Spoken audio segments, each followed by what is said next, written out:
ನಾಯಕನ ಈ ಸಮಾರಂಭದ ವೇದಿಕೆಯಲ್ಲಿ ಆಸೀನರಾಗಿರುವಂತಹ ಎಲ್ಲ ಗಣ್ಯರಿಗೆ ನಮಸ್ಕರಿಸುತ್ತಾ ಮುಂಭಾಗದಲ್ಲಿರುವಂತಹ ನನ್ನೆಲ್ಲ ಆತ್ಮೀಯರಿಗೆ ಪ್ರೀತಿಪೂರ್ವಕ ನಮಸ್ಕಾರಗಳು. ನಾವೆಲ್ಲ ಆಟಿಕೂಟದ ಒಂದು ಸಂಭ್ರಮದಲ್ಲಿದ್ದೇವೆ. ಆಟಿಕೂಟ ಅಂದರೆ ಹೇಗಿದೆ ಆಲೋಚನೆ ಮಾಡಿ. ಆಟಿಕೆಗಳಲ್ಲಿ ಆ ದಿನಗಳಲ್ಲಿ ಯಾವ ರೀತಿಯಲ್ಲಿ ಯಾಕಾಗಿ ಆಚರಣೆ ಮಾಡ್ತಾ ಇದ್ರು, ಅಥವಾ ಅದು ಆಚರಣೆಯ ಅಥವಾ ದಿನನಿತ್ಯವ. ಆದರೆ ನಾವು ಅದನ್ನು ಈ ದಿನಗಳಲ್ಲಿ ಬಹಳ ವೈಭವವಾಗಿ ಆಚರಣೆ ಮಾಡ್ತಾ ಇದ್ದೇವೆ. ಕೆಸರಡು ಕುಸಲದ ಲೇಸ್ ಈ ಕಾರ್ಯಕ್ರಮವನ್ನು ನಾವು ಇಲ್ಲಿ ಹಮ್ಮಿಕೊಂಡಿದ್ದೇವೆ. KKL ಸೀಸನ್ 2 ಒಂದು ಸಂತಸದ ಸಂಭ್ರಮದ ಅರ್ಥಪೂರ್ಣ ಒಂದು ಕಾರ್ಯಕ್ರಮದಲ್ಲಿದ್ದೇವೆ. ನಮ್ಮ ತುಳುನಾಡಿನ ಪರಂಪರೆ, ಸಂಸ್ಕೃತಿ, ಕ್ರೀಡೆ, ಜೀವನ ಮೌಲ್ಯಗಳನ್ನು ತಿಳಿಸುವಂತ, ಮುಂದಿನ ಪೀಳಿಗೆಗೆ ಅದನ್ನು ತಿಳಿಸಬೇಕು ಅಂತ ಹೇಳುವಂತ ಒಂದು ಉದ್ದೇಶದಿಂದ ಈ ಕಾರ್ಯಕ್ರಮ ಮಾಡುವಂತ ಒಂದು ಸಣ್ಣ ಪ್ರಯತ್ನ. ನಮ್ಮ ಗದ್ದೆ, ಯುವ ಪೀಳಿಗೆಗೆ ಗದ್ದೆ, ಕೆಸರು, ಉಳುಮೆ ಈ ಚಿತ್ರಣದೊಂದಿಗೆ ನಮ್ಮೆಲ್ಲರ ಹಿರಿಯರ ಅನುಭವ, ಯುವಕರ ಪ್ರೋತ್ಸಾಹ, ಅದರೊಂದಿಗೆ ಮಕ್ಕಳ ಪ್ರತಿಭೆಗಳನ್ನು ಒಂದೇ ಕಡೆ ಅನಾವರಣಗೊಳಿಸಬೇಕು ಅಂತ ಹೇಳುವಂತ ಒಂದು ಸದುದ್ದೇಶದಿಂದ ನಾವೆಲ್ಲ ಇಲ್ಲಿ ಸೇರಿದ್ದೇವೆ.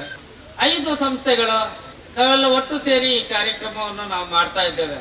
ಉದ್ಯಮ, ವ್ಯವಹಾರ, ಒಟ್ಟು ನಾವು ಒತ್ತಡದ ಅಂದ್ರೆ ಜಂಜಾಟದಿಂದ ಜೀವನವನ್ನು ದೋಡ್ತಾ ಇದ್ದೇವೆ. ನಾವಿರ್ಬೋದು, ನಮ್ಮ ಸಿಬ್ಬಂದಿಗಳಿರ್ಬೋದು, ಒತ್ತಡದ ಕೆಲಸ ಕಾರ್ಯಗಳನ್ನು ಮಾಡಿಕೊಂಡು ಇಂತಹ ಒಂದು ಸಂದರ್ಭದಲ್ಲಿ ನಾವೆಲ್ಲ ಒಟ್ಟು ಸೇರಿ ಆ ಜಂಜಾಟವನ್ನು ಮರೆತು ಸಂಭ್ರಮಿಸುವಂತ ಒಂದು ಕ್ಷಣ. ನಮ್ಮಲ್ಲಿರುವಂತ ಒಗ್ಗಟ್ಟು, ಪರಸ್ಪರ ಗೌರವ, ನಾಯಕತ್ವ, ಸೇವಾ ಮನೋಭಾವಗಳಿಂದ ನಮ್ಮಲ್ಲಿರುವಂತಹ ಸಾಂಸ್ಕೃತಿಕವಾಗಿ ಎಲ್ಲವನ್ನು ವಿನಿಮಯ ಮಾಡಿಕೊಳ್ಳುವಂತಹ ಒಂದು ಕಾರ್ಯಕ್ರಮ ಇದಾಗಿದೆ. ನಾವು ಅದಕ್ಕೆ ಸರಿಯಾಗಿ ನಮ್ಮ ಅತಿಥಿಗಳನ್ನು ಕೂಡ ಆಹ್ವಾನಿಸಿದ್ದೇವೆ. ಕೃಷಿಕ ಕುಟುಂಬದಿಂದ ಬಂದುಕೊಂಡು ವೃತ್ತಿಯಲ್ಲಿ ವಕೀಲರಾಗಿ ತನ್ನ ವೃತ್ತಿಯಲ್ಲಿ ಉತ್ತಮ ಸಾಧನೆಯನ್ನು ಮಾಡಿದಂತ, ಹಾಗೆ ಪ್ರವೃತ್ತಿಯಲ್ಲಿ ಹಲವು ಕ್ಷೇತ್ರಗಳಲ್ಲಿ ತನ್ನನ್ನು ತಾನು ತೊಡಗಿಸಿಕೊಂಡು ಕಲೆ, ಸಂಸ್ಕೃತಿ, ಸಾಮಾಜಿಕವಾಗಿ ಎಲ್ಲವನ್ನು ಮಾಡಿಕೊಂಡು ಬಂದಿರುವಂತಹ ಒಂದು ದೊಡ್ಡ ವ್ಯಕ್ತಿತ್ವ ಅಂತ ಹೇಳಿದ್ರು ಕೂಡ ತಪ್ಪಾಗಲಾರದು. ನಾನು ಕೆಲವು ದಿನಗಳಿಂದ ಅವರನ್ನು ಕಂಡುಕೊಂಡಿದ್ದೇನೆ. ಒಬ್ಬ ಉತ್ಸಾಹಿ ತರುಣ ಅಂತ ಕೂಡ ಹೇಳ್ಬೋದು. ನೀವೆಲ್ಲರೂ ಸ್ವಲ್ಪ ಹೊತ್ತಿನ ನಂತರ ಟೈಗರ್ ಡ್ಯಾನ್ಸ್ ಮಾಡ್ತಾ ಇದ್ದೀರಿ ಅಲ್ವಾ, DJ ಡ್ಯಾನ್ಸ್. ಆದ್ರೆ ನಮ್ಮ ವಕೀಲರು ಲಯನ್ ಡ್ಯಾನ್ಸ್ ಮಾಡ್ತಾರೆ. ಕೇಳಿ ಅವರಲ್ಲಿ, ಅವರು ಪರ್ಮಿಷನ್ ಕೊಟ್ಟರೆ ಮತ್ತೆ ನೀವು ಮ್ಯೂಸಿಕ್ ಹಾಕಿದ್ರೆ ಅವರು ಡ್ಯಾನ್ಸ್ ಮಾಡಿ ತೋರಿಸಿದರು. ಒಬ್ಬ ಅದ್ಭುತ ಕಲಾವಿದ ಕೂಡ ಅವರು. ಅದ್ಭುತವಾಗಿ ತಾವು ನೃತ್ಯ ಕೂಡ ಮಾಡಬಲ್ಲವರು. ಅವರನ್ನು ಇಂದಿನ ನಮ್ಮ ಈ ಸಮಾರಂಭದ ಮುಖ್ಯ ಅತಿಥಿಯಾಗಿ ಆಹ್ವಾನಿಸಿದ್ದೇವೆ. ಬಹಳ ಪ್ರೀತಿ ಇಟ್ಟು, ನಮ್ಮ ಮೇಲೆ ಪ್ರೀತಿ ಇಟ್ಟು ಆಗಮಿಸಿದ್ದಾರೆ. ಸರ್, ನಿಮಗೆ ಈ ಕಾರ್ಯಕ್ರಮಕ್ಕೆ ಆದರದ ಸ್ವಾಗತವನ್ನು ಬಯಸ್ತಾ ಇದ್ದೇನೆ. Welcome sir. ಅದರೊಂದಿಗೆ ನಮ್ಮ ಈ ತಂಡದಲ್ಲಿ ACCEI ಕನ್ಸಲ್ಟಿಂಗ್ ಇಂಜಿನಿಯರ್ಸ್ ಅಸೋಸಿಯೇಷನ್ ಇದೆ. ತಾಂತ್ರಿಕವಾಗಿ ಸಿವಿಲ್ ಕಾಮಗಾರಿಯನ್ನು ಮಾಡಬಲ್ಲಂತಹ ಒಂದು ತಂಡ. ಆ ತಂಡವನ್ನು ತಯಾರು ಮಾಡುವಂತಹ ಒಂದು ಉತ್ಪಾದನಾ ಘಟಕದ ಮುಖ್ಯಸ್ಥರು ಅಂತ ಹೇಳ್ಬೋದು. ಇಂಜಿನಿಯರಿಂಗ್ ಕಾಲೇಜಿನ ಪ್ರೊಫೆಸರ್ ಆಗಿರುವಂತಹ ನಮ್ಮ ಊರಿನವರೇ ಅವರು ಡಾಕ್ಟರ್ ಅಜಿತ್ ಹೆಬ್ಬಾರ್ ಅವರು ನಮ್ಮ ಜೊತೆಗಿದ್ದಾರೆ. ಅವ್ರಿಗೆ ಕೂಡ ಪ್ರೀತಿಪೂರ್ವಕ ಸ್ವಾಗತವನ್ನು ಬಯಸ್ತಾ ಇದ್ದೇನೆ. ಸರ್, ನಿಮಗೂ ಕೂಡ ಸ್ವಾಗತ ಸರ್. ಹಾಗೆಯೇ ನನ್ನ ಗುರುಗಳು, ದೈಹಿಕ ಶಿಕ್ಷಕರು, ನಿವೃತ್ತ, ಆದರೆ ನಮ್ಮ ದಕ್ಷಿಣ ಕನ್ನಡ ಜಿಲ್ಲಾ ಕಬಡ್ಡಿ ಅಸೋಸಿಯೇಷನ್ನ ಚೇರ್ಮನ್ ಆಗಿರುವಂತಹ ಶಿವರಾಮ್ ಸರ್, ನೀವು ಕೂಡ ಸಭೆಯಲ್ಲಿ ಉಪಸ್ಥಿತಿ ಇದ್ದೀರಿ. ನಿಮಗೂ ಕೂಡ ಈ ಕಾರ್ಯಕ್ರಮಕ್ಕೆ ಸ್ವಾಗತವನ್ನು ಕೋರ್ತಾ ಇದ್ದೇನೆ. ಸುಮಾರು 27 ವರ್ಷಗಳಿಂದ ಕಟ್ಟಿಕೊಂಡಂತ ನಮ್ಮ ಸಂಸ್ಥೆ ಸಾರ್ಕೆ ಲ್ಯಾಡರ್ಸ್. ಈ ಸಂಸ್ಥೆಯ ಪಾಲುದಾರರು ಅಲ್ಲದಿದ್ರೂ ನನ್ನ ಮಡದಿಯಾಗಿ ನನ್ನನ್ನು ಸದಾ ಬೆನ್ನು ತಟ್ಟಿ ಪ್ರೋತ್ಸಾಹಿಸಿರುವಂಥ ಶ್ರೀಮತಿ ಮಾಲತಿ ಕೇಶವ, ಇವರಿಗೂ ಕೂಡ ಪ್ರೀತಿಪೂರ್ವಕ ಸ್ವಾಗತವನ್ನು ಬಯಸ್ತಾ ಇದ್ದೇನೆ. ಸುದ್ದಿ ಮಾಧ್ಯಮ ನಿಮಗೆಲ್ಲರಿಗೂ ತಿಳಿದಿದೆ, ನೀವುಗಳು ಇದ್ದೀರಿ. ದಕ್ಷಿಣ ಕನ್ನಡ ಜಿಲ್ಲೆಯಲ್ಲಿ ಅಂದರೆ ಪುತ್ತೂರು, ಸುಳ್ಯ, ಬೆಳ್ತಂಗಡಿ, ಕಡಬ ತಾಲೂಕು, ಬಂಟ್ವಾಳ ಇಲ್ಲೆಲ್ಲ ಒಂದು ಮಾಧ್ಯಮದಲ್ಲಿ ಕ್ರಾಂತಿಯನ್ನು ಮಾಡಿರುವವರು ಡಾಕ್ಟರ್ UP ಶಿವಾನಂದ್ ಸರ್. ಅವರ ಜೊತೆ ಸೇರಿ ಈ ಕಾರ್ಯಕ್ರಮ ಮಾಡೋದಕ್ಕೂ ನಮಗೂ ಹೆಮ್ಮೆ ಇದೆ. ಹಾಗೆ ಈ ಸಮಾರಂಭದಲ್ಲಿ ಅವರ ಶ್ರೀಮತಿಯವರು ಆಸೀನರಾಗಿದ್ದಾರೆ, ಶೋಭಾ ಮೇಡಮ್. ನಿಮಗೂ ಕೂಡ ಈ ಕಾರ್ಯಕ್ರಮಕ್ಕೆ ಸ್ವಾಗತವನ್ನು ಕೋರ್ತಾ ಇದ್ದೇನೆ.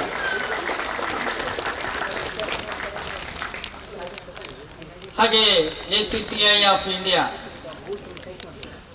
ಇದರ ಸ್ಥಾಪಕ ಅಧ್ಯಕ್ಷರು ನನ್ನ ಆತ್ಮೀಯರು ಆಗಿರುವಂತಹ ಪ್ರಮೋದ್ ಕುಮಾರ್ ಸರ್. ನಾನೊಬ್ಬ PWD ಕ್ಲಾಸ್ 1 ಕಾಂಟ್ರಾಕ್ಟರ್, ಆದರೆ ನಾನು ಇಂಜಿನಿಯರ್ ಅಲ್ಲ. ನನ್ನನ್ನು ಇಂಜಿನಿಯರ್ನಂತೆ ಪಳಗಿಸಿದವರು ಪ್ರಮೋದ್ ಸರ್ ಅವರು. ನಾನು ಎಲ್ಲ ಕಡೆ ಹೇಳ್ತೇನೆ, ನನಗೆ ಒಂದು ಸಿವಿಲ್ ಕಾಮಗಾರಿ ಮಾಡಬೇಕಾದ್ರೆ ಅವರು ನನ್ನ ಸಾಕ್ಷಿ ಅಂತ. ಹಾಗೆ ಅವರ ಸ್ಥಾಪಕ ಅಧ್ಯಕ್ಷತೆಯಲ್ಲಿ ಆರಂಭವಾಗಿರುವಂತೆ ACCI ಆಫ್ ಇಂಡಿಯಾ ಇದರ ಈಗಿನ ಅಧ್ಯಕ್ಷರು ನನ್ನ ಮಿತ್ರರು ಆಗಿರುವಂತಹ ಶಿವರಾಮ್ ಸರ್ ವೇದಿಕೆಯಲ್ಲಿದ್ದಾರೆ. ಅವರಿಗೂ ಕೂಡ ಸ್ವಾಗತವನ್ನು ಬಯಸ್ತಾ ಇದ್ದೇನೆ. SRK ಲ್ಯಾಡರ್ಸ್ ನೀವೆಲ್ಲ ಕಡೆ ನೋಡಿರ್ತೀರಾ, ಅಡ್ವರ್ಟೈಸ್ಮೆಂಟ್ ಇರ್ಬೋದು ಅಥವಾ ಯಾವುದೇ ಒಂದು ವಿಶೇಷವಾದ ಬ್ಯಾನರ್ಗಳ ಅಳವಡಿಕೆ ಇರ್ಬೋದು.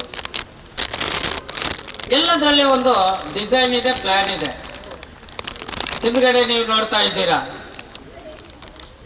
ಒಂದು ಎಲ್ಲ ಸಂಸ್ಥೆಗಳ ಲೋಗೋವನ್ನು ಹಿಡ್ಕೊಂಡು ಒಂದು ಬ್ಯಾನರ್ ಅನ್ನು ಮಾಡಿದ್ದಾರೆ.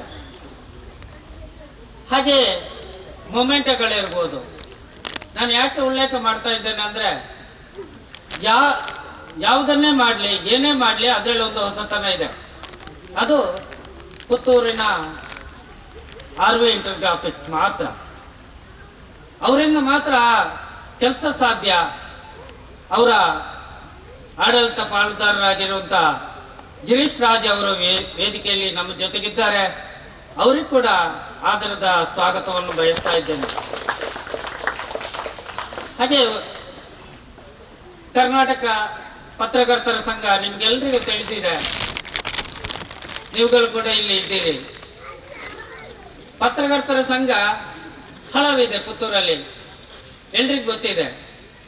ಆದರೆ ಕರ್ನಾಟಕ ಪತ್ರಕರ್ತರ ಸಂಘದ ಒಂದು ವಿಶೇಷ ಇದೆ.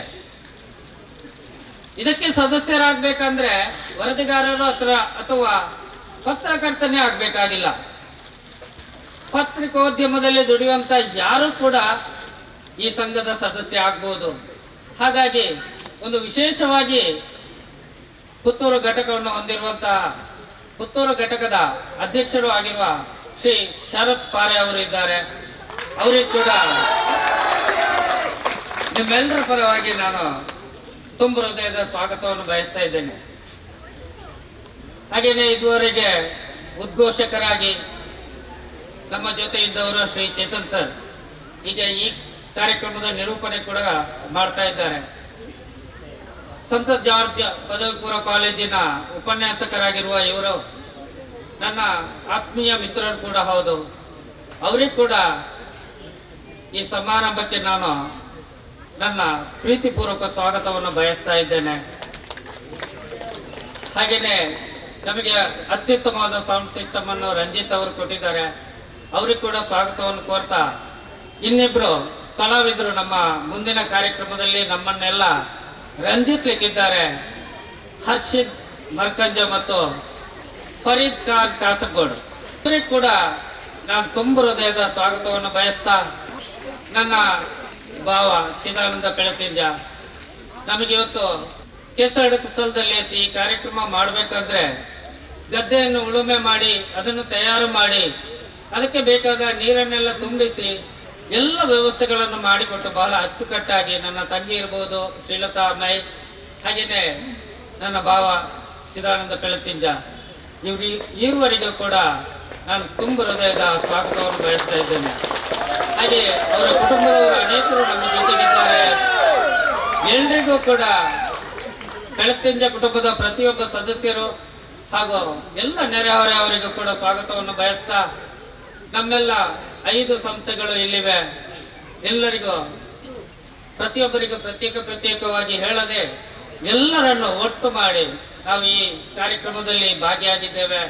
ತಮಗೆಲ್ಲರಿಗೂ ಪ್ರತ್ಯೇಕ ಸ್ವಾಗತವನ್ನು ಬಯಸ್ತಾ, ಪ್ರತ್ಯಕ್ಷವಾಗಿ ನೀವೆಲ್ಲ ನಮ್ಮ ಜೊತೆಗಿದ್ದೀರಿ. ನಿಮಗೆ ಮತ್ತೊಮ್ಮೆ ಸ್ವಾಗತವನ್ನು ಕೋರ್ತಾ ನನ್ನ ಸ್ವಾಗತ ಭಾಷಣವನ್ನು ಮುಗಿಸ್ತಾ ಇದ್ದೇನೆ. ವಂದನೆಗಳು. ನಾವೆಲ್ಲರೂ ಕೆಸರಿನ ಈ ಗದ್ದೆಯಲ್ಲಿ ಒಟ್ಟು ಸೇರಿ ನಮ್ಮ ಎಲ್ಲ ಜಂಜಾಟಗಳನ್ನ ಮರಿತಾ ಇದ್ದೇವೆ ಅಂತಂದ್ರೆ ಅದಕ್ಕೆ ಮೂಲ ಕಾರಣಕರ್ತರು ಒಂದು ರೀತಿಯಲ್ಲಿ ಈ ಕಾರ್ಯಕ್ರಮದ ಸೃಷ್ಟಿಕರ್ತ ಅಂತ ಹೇಳಿದ್ರು ತಪ್ಪಾಗ್ಲಿಕ್ಕಿಲ್ಲ.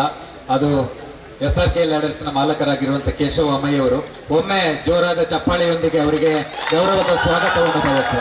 Welcome sir. ತಮಗೂ ಕೂಡ ಆದ್ಮೇಲೆ ಇವತ್ತಿನ ಕಾರ್ಯಕ್ರಮದ ಮುಖ್ಯ ಅತಿಥಿಯನ್ನು ಸ್ವಾಗತದಲ್ಲಿ ಬಹಳ ಸುಂದರವಾಗಿ ಕೇಶವಣ್ಣ ಪರಿಚಯಿಸಿದರು. ಹಾಗೆ ನಾಡಿನ ಅತ್ಯಂತ ಪ್ರಸಿದ್ಧ ವಕೀಲರು, ಎಲ್ಲದಕ್ಕಿಂತಲೂ ಮುಖ್ಯವಾಗಿ ಅವರೊಬ್ಬ ಅದ್ಭುತವಾದಂತ ವಾಗ್ಮಿ, ಜೊತೆಗೆ ಕಲಾವಿದ ಅಂತ ಹೇಳಿದ್ರು. ಸಿಂಹ ನೃತ್ಯ ಎನ್ನುವಂತ ಒಂದು ಅಪರೂಪದ ಸಿಂಹ ನೃತ್ಯವನ್ನು ಅನೇಕ ವೇದಿಕೆಯಲ್ಲಿ ಮಾಡ್ತಾ ಮಿಂಚಿದಂತ ನನ್ನ ಆತ್ಮೀಯರು ಆಗಿರುವಂತ ನ್ಯಾಯವಾದಿ ಮಹೇಶ್ ಕಜೆ ಅವರು ನಮ್ಮನ್ನು ಉದ್ದೇಶಿಸಿ ಮಾತಾಡಬೇಕು ಅಂತ ವಿನಂತಿಸ್ತೇನೆ. ತನ್ನ ಸಿರಿಮುಡಿಯ ಸಿಂಗಾರಕ್ಕೆ ತಿಂಗಳ ದೇವರನ್ನು ಮುಡಿದಂತಹ ಆರಾಧ್ಯ ಮೂರ್ತಿಯಾದಂತಹ ಮಾಲಿಂಗೇಶ್ವರನ ಆ ಸಿರಿಪಾದಕ್ಕೆ ಶಿರವಾಗಿ ನಮಿಸುತ್ತಾ, ವೇದಿಕೆಯ ಮೇಲೆ ಆಸೀನರಾಗಿರತಕ್ಕಂತಹ ಎಲ್ಲಾ ಮಣ್ಣಿನ ಮಕ್ಕಳೇ ಹಾಗೂ ವೇದಿಕೆಯ ಮುಂಭಾಗದಲ್ಲಿ ಇರತಕ್ಕಂತಹ ಮಣ್ಣಿನಲ್ಲಿ ಮಣ್ಣಾಗಿರತಕ್ಕಂತಹ ಆ ಮಣ್ಣಿನ ಮಕ್ಕಳಿಗೆ ನನ್ನ ಪ್ರೀತಿಯ ನಮಸ್ಕಾರಗಳನ್ನ ಸಲ್ಲಿಸುತ್ತಾ, ಒಂದು ಕ್ಷಣ, ಯಾಕಂತ ಹೇಳಿದ್ರೆ ಎಲ್ಲೋ ಒಂದು ಕಡೆ ನಮಗೊಂದು ಸ್ಫೂರ್ತಿ ಬೇಕು ಅಂತ, ಎಲ್ಲೋ ಒಂದು ಕಡೆ ನಮಗೆ ನಮ್ಮಲ್ಲಿ ಒಂದು ಹೊಸತನವನ್ನ ಚಿಮ್ಮಿಸತಕ್ಕಂತ ಒಬ್ಬ ವ್ಯಕ್ತಿ ಬೇಕು ಅಂತ. ಹೊಗಳಲಿಕ್ಕೆ ಹೇಳ್ತಾ ಇಲ್ಲ, ಮುಖಸ್ತುತಿಗೆ ಹೇಳ್ತಾ ಇಲ್ಲ. ಸ್ವಲ್ಪ ದಿನಗಳ ಹಿಂದೆ ನನ್ನ ಮಗಳು, ಅವಳು ಇಲ್ಲಿ ಅಂಬಿಕಾ ಕಾಲೇಜಿನಲ್ಲಿ ವಿದ್ಯಾಭ್ಯಾಸ ಮಾಡ್ತಾ ಇದ್ದಾಳೆ. ಅವಳಿಗೆ ಒಂದು ಈ ಫ್ಯಾಕ್ಟರಿ ವಿಸಿಟ್ ಇತ್ಯಾದಿಯಾಗೆಲ್ಲ ಕೆಲವು ವಿಸಿಟ್ಗಳಿತ್ತು. ಹಾಗೆ ಸ್ವಲ್ಪ ದಿನಗಳ ಮಧ್ಯೆ ಮುಂದೆ ಒಂದು ಫ್ಯಾಕ್ಟರಿಗೆ ಹೋಗಿದ್ಲು. ಅಲ್ಲಿ ಹೋಗಿ ಬಂದಾಗ ಮುಖ ಕಂದಿತ್ತು. ಎಂತಪ್ಪ, ಒಂದು ಸಣ್ಣ, ಅದೇ ಭಾಷೆಯಲ್ಲಿ ಹೇಳ್ತೇನೆ, ನನ್ನಲ್ಲಿ ಅವಳು ಹೇಳಿದಂತ, ಎಂತಪ್ಪ, ಒಂದು ಎಂತಾರು ಬೇಕಾಳಿ ಕೇಳುವವರು ಇತ್ತಿದ್ದವಿಲ್ಲ, ಸರಿಯಾಗಿ ತೋರಿಸುವವರು ಇತ್ತಿದ್ದವಿಲ್ಲ, ಅಂತೆ ವೇಸ್ಟ್ ಅಂತ. ಆ ಮಗುವಿನ ಮುಗ್ಧವಾದಂತಹ ಸಹಜವಾದಂತಹ ಒಂದು ಪ್ರತಿಕ್ರಿಯೆ ಅದು. ಅದೇ ಸ್ವಲ್ಪ ದಿವಸದ ನಂತರ SRK ಲ್ಯಾಡರ್ಸ್ಗೆ ಹೋಗಿ ಅಲ್ಲಿ ವಿಸಿಟ್ ಮಾಡಿ ಬಂದ್ಲು. ಅಲ್ಲಿ ಬಂದ ನಂತರ ನಾನು ಮಂಗಳೂರಿಗೆ ಹೋಗಿದ್ದೆ ನನ್ನ ವೃತ್ತಿ ನಿಮಿತ್ತವಾಗಿ. ಮಂಗಳೂರಿಂದ ಬಂದಾಗ ನನಗೆ ಅವಳು ಆಫೀಸಿಗೆ ಕೂಡ ಎಂಟರ್ ಆಗ್ಲಿಕ್ಕೆ ಅವಕಾಶ ಕೊಡ್ಲಿಲ್ಲ ಅಂತ. ಅಲ್ಲಿ ನಾನು ಎಂಟರ್ ಆಗುವ ಮೊದಲೇ ಅವಳಲ್ಲಿ ಇದ್ದದಂತ, ಅಪ್ಪ ನಾವು ಎಲ್ಲಿಗೆ ಹೋದ್ದು ಗೊತ್ತಿದೆ, ಇಂದು ಎಲ್ಲಿಗೆ, ನಾವು SRK ಲ್ಯಾಡರ್ಸ್ಗೆ ಹೋದ್. ಅಪ್ಪ ನಿಜವಾಗಿ ಒಂದು ಫ್ಯಾಕ್ಟರಿ ಹೇಳಿದ್ರೆ ಹೆಂಗಿರಕೊಳ್ಳಿ, ನಾವು SRK ಲ್ಯಾಡರ್ಸ್ಗೆ ಹೋಗಿ ನೋಡೋಕೊಳ್ಳಿ. ಎಂತ ಶಿಸ್ತು.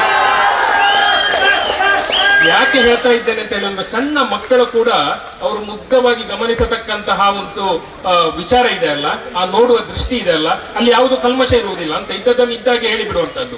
ಅಲ್ಲಿ ಕಟ್ಟಿಂಗ್ ಉಂಟು, ಅವ್ರು ಹೇಳ್ತಾ ಇದ್ರು. ಆದ್ರೆ ಒಂದು ಕಡೆ ಹುಡುಕಿದ್ರೆ ಕೂಡ ಆ ಏನು ನಿಮ್ಮ ಅಲ್ಯೂಮಿನಿಯಂ ಕಟ್ಟಿಂಗ್ ಇರಬೇಕು, ಆ ಕಟ್ಟಿಂಗ್ ಮಾಡಿದಂತ ಹುಡಿ ಸಿಕ್ಕುದಿಲ್ಲ ಅಂತ. ಮತ್ತೆ ಅವಳು ಹೇಳಿದ್ದು, ಯಾರೋ ಒಬ್ಬರಲ್ಲಿ ಒಬ್ಬ ಮಾಮ ಇತ್ತಿದ್ದ, ಅವರು ಬಂದು ನಾವು ಇದನ್ನು ಹೇಗೆ ಮಾಡುದು ಅಂತ ಕೇಳುವಾಗ ಅತ್ಯಂತ ತಾಳ್ಮೆಯಿಂದ ಇಡೀ ಆ ಒಂದು ಲ್ಯಾಡರ್ ಅನ್ನ, ಏಣಿಯನ್ನ ಹೇಗೆ ತಯಾರಿಸುದು ಅಂತ ಹೇಳಿ ಕಂಪ್ಲೀಟ್ ನಮಗೆ ಡೆಮಾನ್ಸ್ಟ್ರೇಷನ್ ಮಾಡಿ ತೋರಿಸಿದ್ರು ಅಂತ. ಇದಕ್ಕಿಂತಲೂ ನಂತರ ಅವರೆಲ್ಲ ಕೂತ್ಕೊಳ್ಳಿಸಿದ್ದಾರಂತೆ, ಬಂದವರಿಗೆಲ್ಲ ಒಂದು ಸ್ವೀಟ್ ಕೊಟ್ಟಿದ್ದಾರಂತೆ. ನಾನು ಯಾಕೆ ಇದನ್ನ ಹೇಳ್ತೇನೆ ಅಂತ ಹೇಳಿದ್ರೆ, ಇದು ಹೇಗೆ ಸಾಧ್ಯ ಅಂತ ಹೇಳಿದ್ರೆ, ಒಂದು ನಮಗೆ ಹೊರಗಿನ ಕಣ್ಣು ಬೇಡ ಸ್ವಾಮಿ, ನಮಗೆ ಹೊರಗಿನ ಕಣ್ಣು ಬೇಡ, ಆದ್ರೆ ಒಳಗಣ್ಣು ಅಂತ ಉಂಟು. ನಮ್ಮ ಇಡೀ ಜೀವನದ ತವಕ ಇರುವುದೆಲ್ಲಿ ಅಂತ ಹೇಳಿದ್ರೆ, ಮನುಷ್ಯನ ಒಂದು ತುಡಿತ ಇರುವಂತದ್ದು ಎಲ್ಲಿ ಅಂತ ಹೇಳಿದ್ರೆ ನಮ್ಮ ಒಳಗಿನ ಕಣ್ಣು ತೆರಿಬೇಕು ಅಂತ. ಇಲ್ಲೊಬ್ಬ ಒಳಗಿನ ಕಣ್ಣು ತೆರೆದಂತಹ ವ್ಯಕ್ತಿ ಇದ್ದಾನೆ. ಆ ಒಳಗಿನ ಕಣ್ಣು ತೆಗೆದಂತಹ ಕೇಶವರಿಂದಾಗಿ ಅದು ಸಾಧ್ಯ ಆಯಿತು. ಕೇಶವರಿಗೆ ಅದು ಹೇಗೆ ಸಾಧ್ಯ ಆಯಿತು ಅಂತ ಹೇಳಿದ್ರೆ ಅವರು ಈ ಮಣ್ಣಿನ ಮಗ ಆದದ್ದರಿಂದ ಸಾಧ್ಯ ಆಯಿತು ಅಂತ. ಎಲ್ಲಿಂದ ಒಬ್ರು ಬಂದಿದ್ರೆ ಅದು ಸಾಧ್ಯ ಆಗ್ತಾ ಇರಲಿಲ್ಲ. ಅದೇ ರೀತಿಯಲ್ಲಿ ನಾನು ಯಾವುದೇ ಉತ್ಪ್ರೇಕ್ಷೆ ಇಲ್ಲದೆ ಹೇಳ್ತಾ ಇದ್ದೇನೆ, ನಾವು ಏನೇ ಸಾಧನೆ ಮಾಡಿದ್ದಿರಬಹುದು. ನಾವು ಇವರವರು ಹೇಳ್ತಾ, ನಮ್ಮ ಚೇತನ ಹೇಳ್ತಾ ಇದ್ರು, ಪ್ರೀತಿಯ ಕಣ್ಣಿಗೆ ಎಲ್ಲ ಪ್ರೀತಿಯೇ ಕಾಣುತ್ತದೆ ಅಂತ. ಅವರು ನಾಡಿನ ಹೆಸರಾಂತವಾದಂತ ವಕೀಲರು ಅಂತ ಹೇಳಿದ್ರು. ಆದರೆ ಈ ನಾಡಿಗೆ ನಮ್ಮನ್ನು ಮುಟ್ಟಿಸಬೇಕಿರೋ ಒಂದು ಮಾಧ್ಯಮ ಬೇಕು. ನಾವು ಎಲ್ಲೋ ಮಾಡಿದ್ದನ್ನು ಅದು ಅಲ್ಲೇ ಇದ್ರೆ ಅದು ಕಾಡ ಬೆಳದಿಂಗಳಾಗ್ತದೆ. ಅದು ನಾಡ ಬೆಳದಿಂಗಳಾಗಬೇಕು ಅಂತ ಇದ್ರೆ, ಎಲ್ಲರನ್ನು ಅದು ಮುಟ್ಟಬೇಕು ಅಂತ ಇದ್ರೆ ಒಂದು ಮಾಧ್ಯಮ ಬೇಕು. ಅದೇ ರೀತಿಯಲ್ಲಿ ಒಬ್ಬ ಮಹೇಶ್ ಕಜೆಯನ್ನು ವಕೀಲರಾಗಿ ಈ ಸಮಾಜಕ್ಕೆ ಪರಿಚಯಿಸಿದಂತ ಒಂದು ದೊಡ್ಡ ಒಂದು ಸಂಸ್ಥೆ ಇದ್ರೆ ಅದು ಸುದ್ದಿ ಸಂಸ್ಥೆ. ಅವರನ್ನು ಕೂಡ ನಾನು ಅತ್ಯಂತ ಆತ್ಮೀಯವಾಗಿ ಇಲ್ಲಿ ನಡೆಸಿಕೊಡುತ್ತಾ, ನನಗಿಲ್ಲಿ ಬಂದು ಕೂತಾಗ ಕಂಡದ್ದೇನು ಅಂತ ಹೇಳಿದ್ರೆ ಬೇರೆ ಏನು ಕಾಣಲಿಲ್ಲ. ಸಾಲು ಸಾಲಾಗಿ ನನ್ನ ಕಣ್ಣಿನ ಮುಂದೆ ಬಂದಂತಹದ್ದು ನನ್ನ ಬಾಲ್ಯದ ದಿನಗಳು. ನನ್ನ ಬಾಲ್ಯದ ದಿನಗಳನ್ನು ನಾನು ಇಲ್ಲಿ ಕೂತಾಗ ನನಗೆ ಇಲ್ಲಿ ನೀವು ಯಾರು ಕಾಣಲಿಲ್ಲ ಸರ್. ನನಗೆ ನಿಜವಾಗಿ ಕಂಡದ್ದೇನು ಅಂತ ಹೇಳಿದ್ರೆ, ನನ್ನ ಕಣ್ಣಿಗೆ ಒಂದು ಪೂವಕ್ಕು ಕಂಡಿದ್ದಾಳೆ, ನನ್ನ ಕಣ್ಣಿಗೆ ಒಂದು ಎಂಕಮ್ಮ ಕಂಡಿದ್ದಾಳೆ, ನನ್ನ ಕಣ್ಣಿಗೆ ಒಂದು ಹೆಸರೇ ಇಲ್ಲದಂತಹ ನಾವು ಬ್ಯಾರ್ತಿ ಅಂತ ಹೇಳುವ ಕರೀತಾ ಇದ್ದಂತ ಒಬ್ಳು ಹೆಂಗಸ ಕಂಡಿದ್ದಾಳೆ.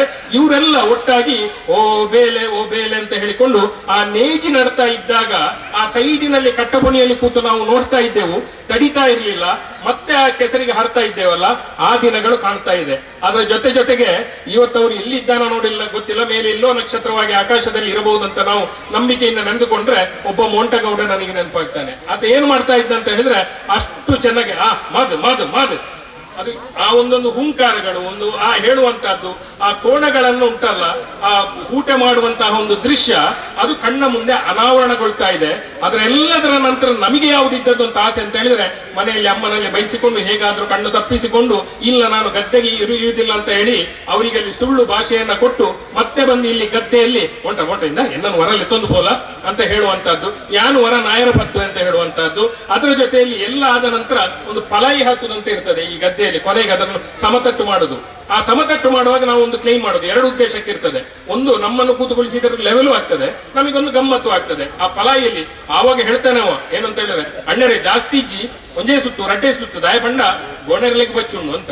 ಅವನಿಗೆ ಇರತಕ್ಕಂತ ಕಾಳಜಿ ಅದು.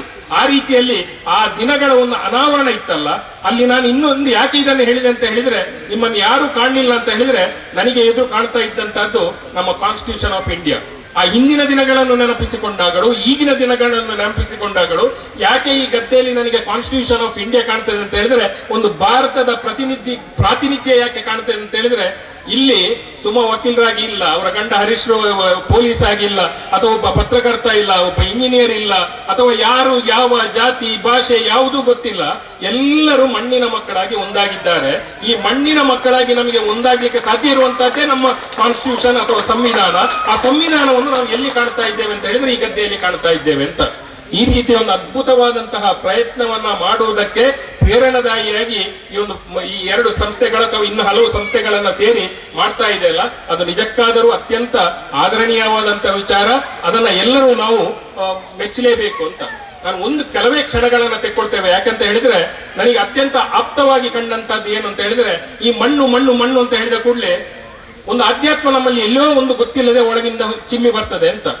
ಏನ್ ಆಧ್ಯಾತ್ಮ ಅಂತ ಹೇಳಿದ್ರೆ, ಸರಿಯಾಗಿ ಮಣ್ಣು ಕೆಸರು ಗದ್ದೆ ಇದರಲ್ಲೆಲ್ಲ ಆಡ್ತಾ ಇರುವಾಗ ನಿಮ್ಮಲ್ಲಿ ಒಂದು ಭಾವನೆ ಬಂದ್ರೆ, ಹೌದಲ್ಲ ನಾವು ಇಲ್ಲಿಂದೇ ಬಂದದ್ದು, ಮತ್ತೊಮ್ಮೆ ಇಲ್ಲಿಗೆ ಬರ್ಲಿಕ್ಕೆ ಇರುದು ಅಂತ.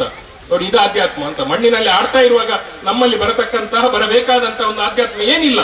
ನಾವು ಮನೆ ಅದು ಇದು ಇನ್ನೊಂದು ಏನು ಅಂತಸ್ತು ಎಲ್ಲ ಮಾಡಿದ್ರೆ ಕೂಡ ಕೊನೆಯಲ್ಲಿ ಇರತಕ್ಕಂಥ ಇದನ್ನೇ ಅದ್ಭುತವಾಗಿ ಅವರು ಹೇಳಿದಂತಹದ್ದಾಗಿ, ಮಣ್ಣಿನಿಂದ ಬಂದವರು ಮಣ್ಣನ್ನು ಸೇರಲು ಇರುವವರು ಅಂತ ಹೇಳಿ ನಮ್ಮ ಅಧ್ಯಾತ್ಮದಲ್ಲಿ ಹೇಳಿದ್ರು. ಇನ್ನು ಈ ಮಣ್ಣಿಗೆ ನಾವು ಯಾವ ರೀತಿಯಲ್ಲಿ ಗೌರವ ಕೊಟ್ಟೆವು ಅಂತ ಹೇಳಿದ್ರೆ, ಪುರಾಣವನ್ನ ತೆಗೆದುಕೊಂಡ್ರೆ ಸಮುದ್ರ ವಸನೇ ದೇವಿ ಪರ್ವತಸ್ಥನ ಮಂಡಲಿ ವಿಷ್ಣು ಪತ್ನಿ ನಮಸ್ತುಭ್ಯಂ ಪಾದ ಸ್ಪರ್ಶಂ ಕ್ಷಮಸ್ವ ಮಾಂ. ಆ ಒಂದು ಮಣ್ಣಿಗೆ ನಾವು ಬೆಳಗ್ಗೆ ಎದ್ದು ಕಾಲಿಡುವ ಮತ್ತೆ ಮೊದಲು ನಾವು ಏನು ನಮ್ಮಲ್ಲಿ ಭಾವನೆ ಮೂಡಿಸಿಕೊಳ್ತಾ ಇದ್ದೇವೆ ಅಂತ ಹೇಳಿದ್ರೆ, ಇದು ನಮ್ಮ ತಾಯಿ ಅಂತ ಹೇಳುವಂತಹ ಮಾತೃ ಸ್ವರೂಪಿಣಿಯಾಗಿ ಆ ಮಣ್ಣನ್ನ ಕಾಣ್ತಾ ಆ ಮಣ್ಣಿಗೆ ನಾವು ನಮಸ್ಕರಿಸಿ ಮಣ್ಣಿಗೆ ಕಾಲಿಡುವಂತಹ ಒಂದು ಸಂಪ್ರದಾಯವನ್ನು ನಾವು ಇಟ್ಟುಕೊಂಡಿದ್ದೇವೆ. ಇದು ಪುರಾಣದಲ್ಲಿ ಆದ್ರೆ ಒಂದು ಜಾನಪದ 3 ವಿಶ್ಲೇಷಣೆಯನ್ನ ನಾನು ಕೊಡುವಂತಹದ್ದು. ಒಂದು ಜಾನಪದಕ್ಕೆ ನಾವು ಹೋದ್ರೆ, ಬೆಳಗಾಗೆ ನಾನಿದ್ದು ಯಾರ್ಯಾರ ನೆನೆಯಾಲಿ ಎಳ್ಳು ಜೀರಿಗೆ ಬೆಳೆದಾಳ ಎಳ್ಳು ಜೀರಿಗೆ ಬೆಳೆಯೋಳ ಭೂಮಿ ತಾಯ ಎದ್ದೊಂದು ಗಳಿಗೆ ನೆನೆದೇವ ಅಂತ. ಆ ಎತ್ತು ನಮಗೆ ಇದೆ ಈ ಮಣ್ಣಿನಲ್ಲಿ ನಮಗೆ ಕಾಣತಕ್ಕಂಥದ್ದು ಏನಂತ ಹೇಳಿದ್ರೆ ಎಳ್ಳಿರ್ಬಹುದು, ಜೀರಿಗೆ ಇರಬಹುದು, ಭತ್ತ ಇರಬಹುದಂತದ್ದು. ಇದಕ್ಕಿಂತ ಮುಂದೆ ಹೋದ್ರೆ ನಮ್ಮ ಅನ್ನ, ಈ ಅನ್ನ ಕೊಟ್ಟಂತಹ ಭೂಮಿ ತಾಯಿಯ ನಾನು ಏನು ಮಾಡ್ಲಿ, ಬೇರೆ ಯಾವ ರೀತಿಯಲ್ಲಿ ನಾನು ನೆನಪಿಸಿಕೊಳ್ಳಿ, ಎದ್ದೊಂದು ಗಳಿಗೆ ನೆನೆದಾರ ಅಂತ ಅವಳನ್ನೊಂದು ನೆನಪಿಸಿಕೊಳ್ಳುವಂತದ್ದು. ಇದೆಲ್ಲ ನಾನು ಏನೋ ಒಂದು ಓದ್ತಾ ಇದ್ದೆ, ಒಂದು ಅದ್ಭುತವಾದಂತಹ ಒಂದು ದಾಸಗೀತೆ ನನಗೆ ಸಿಕ್ಕಿತು. ಯಥಾವತ್ತಾಗಿ ನಿಮ್ಮ ಮುಂದೆ ಅದನ್ನ ಓದಿಬಿಡ್ತೇನೆ. ಅದರಲ್ಲಿ ಇಡೀ ಈ ಮಣ್ಣಿನ ಸಾರ ಸರ್ವಸ್ವವು ಅದರಲ್ಲಿ ಇದೆ ಅಂತ. ಮಣ್ಣಿಂದ ಸಕಲ ದರ್ಶನಗಳೆಲ್ಲ, ಮಣ್ಣಿಂದ ಸಕಲ ದರ್ಶನಗಳೆಲ್ಲ, ಮಣ್ಣಿಂದ ಸಕಲ ವಸ್ತುಗಳೆಲ್ಲ, ಮಣ್ಣು ಬಿಟ್ಟವರಿಗೆ ಆಧಾರವಿಲ್ಲ, ಅಣ್ಣಗಳಿರೆಲ್ಲರೂ ಕೇಳಿರಯ್ಯ. ಅನ್ನ ಉದಕ ಊಟ ಗೀಯೋದು ಮಣ್ಣು, ಬಣ್ಣ ಬಂಗಾರ ಬೊಕ್ಕಸವೆಲ್ಲ ಮಣ್ಣು, ಉನ್ನತವಾದ ಪರ್ವತವೆಲ್ಲ ಮಣ್ಣು, ಕಣ್ಣು ಮೂರುಳ್ಳವನ ಕೈಲಾಸ ಮಣ್ಣು, ದೇವರ ಗುಡಿ ಮಠ ಮನೆಯೆಲ್ಲ ಮಣ್ಣು, ಆವಾಗ ಆಡುವ ಮಡಕೆಯ ತಾಮಣ್ಣು, ಕೋವಿದ ಅರಸರ ಕೋಟೆಗಳೆಲ್ಲ ಮಣ್ಣು, ಪಾವನ ಗಂಗೆಯ ತಡಿಯಲ್ಲೂ ಮಣ್ಣು, ಭತ್ತ ಭರಣ ಧಾನ್ಯ ಬೆಳೆಯುವುದೇ ಮಣ್ಣು, ಸತ್ತವರನ್ನು ಕುಳಿ ಸುಡುವುದೇ ಮಣ್ಣು, ಉತ್ತಮವಾದ ವೈಕುಂಠವೇ ಮಣ್ಣು, ಪುರಂದರ ವಿಠಲನ ಪುರ ಎಲ್ಲಾ ಮಣ್ಣು ಅಂತ. ಈ ರೀತಿಯಲ್ಲಿ ಈ ಮಣ್ಣಿನ ಒಂದು ಅದ್ಭುತವಾದಂತಹ ಪ್ರಸ್ತುತಿಯನ್ನ ನಮ್ಮ ಮುಂದೆ ಇಟ್ಟಿದ್ದಾರೆ. ಈ ಎಲ್ಲ ಹಿನ್ನೆಲೆಯಲ್ಲಿ ನನಗೆ ಕಂಡಂತಹದ್ದು, ನಾವು ಹಾಗಿದ್ರೆ ಇವತ್ತು ಕೇವಲ ಇಲ್ಲಿ ಒಂದು ಕ್ರೀಡಾಕೂಟವನ್ನು ನೋಡ್ಲಿಕ್ಕೆ ಸೇರಿದ್ದೇವೆ ಅಂತ ನನಗೆ ಅನ್ನಿಸ್ತದೆ. ಖಂಡಿತವಾಗಿ ಇಲ್ಲಿ ಬಂದಂತಹ ಇಷ್ಟು ಜನ ವ್ಯಕ್ತಿಗಳು ಕೂಡ ಖಂಡಿತ ಒಂದು ಕೆಸರುಗಡ್ಡೆ ಲೇಸು ಮಾತ್ರ ಅಲ್ಲ ಅಂತದ್ದು. ಯಾಕಂತ ಹೇಳಿದ್ರೆ ನಾವಿಲ್ಲಿ ಸೇರಿರತಕ್ಕಂಥದ್ದು ಒಂದು ಸಂಭ್ರಮಿಸಲು. ನಾನು ನೋಡ್ತಾ ಇದ್ದೆ ಆಗಿಂದ ಇಲ್ಲಿ ಬಂದಲ್ಲಿಂದ ಏನಿತ್ತು ಅಂತ ಹೇಳಿದ್ರೆ ಒಂದು ಸಂಭ್ರಮ ಇತ್ತು. ಹಾಗಾಗಿ ನಾವು ಯಾಕೆ ಸೇರಿದ್ದೇವೆ ಅಂತ ಹೇಳಿದ್ರೆ ಒಂದು ಸಂಭ್ರಮಿಸಲು, ಒಂದು ಗೌರವಿಸಲು. ಯಾವುದನ್ನು ಅಂತ ಹೇಳಿದ್ರೆ ಈ ಕೃಷಿಯನ್ನ ಗೌರವಿಸಲು. ಇದಕ್ಕಿಂತಲೂ ಮುಂದೆ ನಾವು ನೋಡಿದ್ರೆ ಒಂದು ಪರಂಪರೆಯನ್ನು ನೆನಪಿಸಿಕೊಳ್ಳಲು ಅಂತ. ಬಹುಶಃ ಇಲ್ಲದಿದ್ರೆ ಇವತ್ತು ಇಲ್ಲಿಗೆ ಬರದಿದ್ರೆ, ಈ ವೇದಿಕೆಯಲ್ಲಿ ಕೂತ್ಕೊಳ್ಳದಿದ್ರೆ ನನಗೆ ಈ ಹಿಂದಿನ ಗದ್ದೆಯ ನೆನಪೇ ಆಗ್ತಾ ಇರಲಿಲ್ಲ. ಹಾಗಾಗಿ ಆ ಒಂದು ರೀತಿಯ ಪರಂಪರೆಯನ್ನ ನೆನಪಿಸಿಕೊಳ್ಳಲು ಬೇಕಾಗಿ ನಾವಿಲ್ಲಿ ಬಂದು ಇವತ್ತು ಸೇರಿದ್ದೇವೆ. ಇದರ ಜೊತೆಯಲ್ಲಿ ಇನ್ನೊಂದು ಉನ್ನತವಾದಂತಹ ಒಂದು ನಮಗೆ ಜವಾಬ್ದಾರಿ ಇದೆ. ನಾವು ಇಲ್ಲಿ ಬಂದಂತವರಿಗೆ ಈ ಪರಂಪರೆ ಕೇವಲ ಪರಂಪರೆ ಅಲ್ಲ, ಅದೊಂದು ಸಂಸ್ಕೃತಿ. ಆ ಸಂಸ್ಕೃತಿಯನ್ನ ಮುಂದಿನ ದಿನಗಳಿಗೆ, ಮುಂದಿನ ಜನಾಂಗಕ್ಕೆ ಕೊಡುವಂತಹ ಒಂದು ಕಾರ್ಯಕ್ಕೆ ಕೂಡ ಅವರಲ್ಲೊಂದು ಪ್ರೀತಿ ಹುಟ್ಟಿಸಲು, ಅವರಿಗೆ ಇದರ ಬಗ್ಗೆ ಒಂದು ಆಕರ್ಷಣೆ ಹುಟ್ಟಿಸಲು ನಾವು ಈ ಕಾರ್ಯಕ್ರಮವನ್ನು ಹಮ್ಮಿಕೊಂಡಿದ್ದೇವೆ ಅಂತ ಹೇಳುವಂತ ನನಗೆ ಒಂದು ನಂಬಿಕೆ. ಯಾಕಂದ್ರೆ ಇಲ್ಲಿ ನಾನು ಸುಮಾರು ಜನ ನೋಡ್ತಾ ಇದ್ದೆ, ಆ ಮಕ್ಕಳು ಬಹುಶಃ ಹಾಗೆ ಬಿಟ್ರೆ ಖಂಡಿತವಾಗಿ ಕೆಸರು ಇಳಿತಾ ಇರಲಿಲ್ಲ. ಅವರಿಗೆ ಒಳ್ಳೆ ಸೂಟು ಬೂಟ ಹಾಕಿ ನೀವು ನಡಿಲಿಕ್ಕೆ ಹೇಳಿದ್ರೆ ಎಬ್ಬೆ ಕಾಲಿಗೆ ಕೆಸರು ಹಾಪುಣ್ಣು ಅಂತ ಹೇಳಿ ದೂರ ನಿಲ್ತಿದ್ರು. ಆದ್ರೆ ಇವತ್ತು ಈ ಕ್ರೀಡಾಕೂಟದ ನೆಪದಲ್ಲಿ ಇಲ್ಲಿ ಬಂದಾಗ ಕೆಲವರಿಗೆ ಇಲ್ಲಿ ನಾವು ಮಾತನಾಡುವಂತದ್ದು ಕೂಡ ಪರಿವೇ ಇಲ್ಲ. ಯಾಕಂದ್ರೆ ಅವರಲ್ಲಿ ನೀರಿನಲ್ಲಿ ಮೀನಾಗಿ ಈಗ್ತಾ ಇದ್ದಾರೆ, ಅಲ್ಲಿ ಎಲ್ಲೋ ಹಿಂದೆ ಆಡ್ತಾ ಇದ್ದಾರೆ. ಯಾಕಂದ್ರೆ ಗೊತ್ತಿಲ್ಲದೆ ಒಂದು ಈ ಮಣ್ಣಿನ ಬಗ್ಗೆ ಅವರಿಗೆ ಒಂದು ಅಟ್ಯಾಚ್ಮೆಂಟ್ ಬಂದಿದೆ ಅಂತ, ಸೆಳೆತ ಬಂದಿದೆ ಅಂತ, ಪ್ರೀತಿ ಬಂದಿದೆ ಅಂತ. ಇಡೀ ಕಾರ್ಯಕ್ರಮದ ಆಶಯ ಇರುವಂತದ್ದೇ ಇಷ್ಟು ಅತ್ಯಂತ ಉತ್ತಮವಾಗಿ ಇದು ಆಗಿದೆ. ಬಹುಶಃ ಈ ಕ್ರೀಡೆ ಅದೇನು ನಾವು ಇದೇ ಕ್ರೀಡಾಕೂಟವನ್ನ ಅದೊಂದು ಮೈದಾನದಲ್ಲಿ ಮಾಡಿದ್ರೆ ಬಹುಶಃ ಅದು ಕೇವಲ ಕ್ರೀಡಾಕೂಟ ಆಗ್ತಿತ್ತು. ಆದ್ರೆ ಈ ಕೆಸರುಗದ್ದೆಯಲ್ಲಿ ನಾವು ಇವತ್ತು ಈ ಕ್ರೀಡಾಕೂಟವನ್ನ ಮಾಡಿದೇವಲ್ಲ, ಅದು ಏನಾಯ್ತು ಅಂತ ಹೇಳಿದ್ರೆ ಅದೊಂದು ಸಂಸ್ಕೃತಿಯಾಗಿ ಇವತ್ತು ನಮ್ಮ ಮುಂದೆ ಅನಾವರಣಗೊಳ್ತಾ ಇದೆ ಅಂತ ಹೇಳುವಂತದ್ದನ್ನ ನೆನಪಿಸುತ್ತಾ, ಈ ಗದ್ದೆಯ ಬಗ್ಗೆ, ಈ ಕೆಸರಿನ ಬಗ್ಗೆ ನಮಗೆ ವಿಶಿಷ್ಟವಾದಂತಹ ಪ್ರೀತಿ ಇರಲಿ ಅಂತ. ಇದು ಒಬ್ಬ ಕವಿ ಅಂತ ಅದ್ಭುತವಾಗಿ ಹೇಳಿದ್ದಾನೆ ಅಂತ ಹೇಳಿದ್ರೆ, ಇದು ಬರೇ ಬೆಳಗಲ್ಲೋ ಅಣ್ಣ ಅಂತ, ಒಂದು ಸೂರ್ಯೋದಯವನ್ನ ನೋಡಿ ಹೇಳುವಂತ ವಿಚಾರವನ್ನು, ಇದು ಬರೇ ಬೆಳಗಲ್ಲ ಅಂತ. ಅದೇ ರೀತಿಯಲ್ಲಿ ನನಗೇನು ಕಾಣಿಸ್ತಾ ಇದೆ ಅಂತ ಹೇಳಿದ್ರೆ, ಇದು ಬರೇ ಕೆಸರಲ್ಲೋ ಅಣ್ಣ ಅಂತ, ಇದು ಬರೀ ಕೆಸರಲ್ಲ ಅಂತ. ಈ ಕೆಸರನ್ನು ಒಬ್ಬ ರೈತನಲ್ಲಿ ಕೇಳಿದ್ರೆ ಏನು ಕೇಳ್ತಾನೆ ಅಂತ ಹೇಳಿದ್ರೆ, ನಾವೆಲ್ಲೋ ಇದು ಕೊಳೆ ಆಗ್ತದೆ, ಕೆಸರಾಗ್ತದೆ ಅಂತ ನಾವು ತಿಳ್ಕೊಂಡ್ರೆ, ಆತ ಈ ಕೆಸರಲ್ಲಿ, ಈ ಮಣ್ಣಲ್ಲಿ ಆತ ಏನು ಮಾಡ್ತಾನೆ ಅಂತ ಹೇಳಿದ್ರೆ ಒಂದು ಖಂಡಿತವಾಗಿ ಒಂದು ಕನಸನ್ನ ಬಿತ್ತುತ್ತಾನೆ. ಆ ಕನಸನ್ನ ಬಿತ್ತುತ್ತಾನಲ್ಲ, ಅದೊಂದು ಭತ್ತದ ಪೈರಾಗಿ ಮೂಡಿ ಬರ್ತದೆ, ಅದೊಂದು ಭತ್ತವಾಗ್ತದೆ, ಅದು ನಮ್ಮ ಮನೆಗೆ ಬರುವಂತ ಅನ್ನ ಆಗ್ತದೆ, ನಮ್ಮ ಬದುಕಾಗ್ತದೆ ಅಂತ. ಹಾಗಾಗಿ ಈ ಗದ್ದೆಯಿಂದ ಎಂತಹ ಒಂದು ಅದ್ಭುತವಾಗಿ ಬರೇ ಗದ್ದೆ ಅಲ್ಲ, ಒಂದು ಬದುಕು ಸಿಗ್ತದೆ ಅಂತ ಹೇಳುವಂತದ್ದನ್ನು ನಾವು ನೆನಪಿಸಿಕೊಳ್ಳುತ್ತಾ, ಕೆಸರು ನಮ್ಮ ಮೈಯ ಬಟ್ಟೆಯನ್ನ ನಾವು ಯಾವಾಗಲೂ ಹೇಗಿರ್ತೇವೆ ಅಂತ ಹೇಳಿದ್ರೆ ವೈಟ್ ಕಾಲರ್ ಜಾಬ್ ಅಂತ ನಾವೆಲ್ಲ ಮಾಡುವಂತಹದ್ದು. ವೈಟ್ ಕಾಲರ್ ಜಾಬ್ ಅಂತ ಹೇಳಿದ್ರೆ ನಾವು ನೋಡುದು ಹೇಗೆ, ಎಲ್ಲಿ ನಮ್ಮ ಬಟ್ಟೆಗೆ ಮಣ್ಣಾಗ್ತದೆ, ಧೂಳಾಗ್ತದೆ ಅಂತ ಅದನ್ನು ನಾವು ಮಾಡೋ ಕೆಲಸಕ್ಕಿಂತ ಹೆಚ್ಚು ನಮ್ಮ ಗಮನ ಇರುವಂತಹದ್ದು ಆ ಬಟ್ಟೆಯ ಮೇಲೆ. ಆದ್ರೆ ಬಟ್ಟೆಯನ್ನ ಈ ಮಣ್ಣು ಕೊಳಕು ಮಾಡಬಹುದು, ಬಟ್ಟೆಯನ್ನ ಈ ಮಣ್ಣು ಕೊಳಕು ಮಾಡಬಹುದು, ಆದ್ರೆ ಖಂಡಿತವಾಗಿ ಅದಕ್ಕೆ ಬದುಕನ್ನು ಕೊಳಕು ಮಾಡ್ಲಿಕ್ಕೆ ಸಾಧ್ಯ ಇಲ್ಲ ಅಂತ.